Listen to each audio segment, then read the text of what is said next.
every single one of you, within you is a light where you can reset the hysteria and the fright and the worry and the fear. Because we were created in this state of anxiety and agitation. Halu'a. Hala'a. Allah subhanahu wa ta'ala said, إِلَّا الْمُصَلِّينَ, except the people of prayer. الَّذِينَ هُمْ عَلَى صَلَاتِهِمْ دَائِمُونَ, those people, they're constantly in a state of prayer. Does that mean they don't do anything else? They don't have jobs? They don't have families? They don't have problems? Doesn't mean that. They're just in prayer all the time.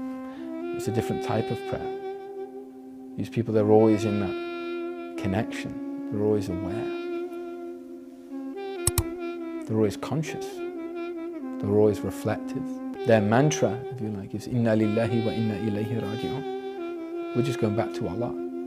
How gracefully are you walking to Allah subhanahu wa ta'ala?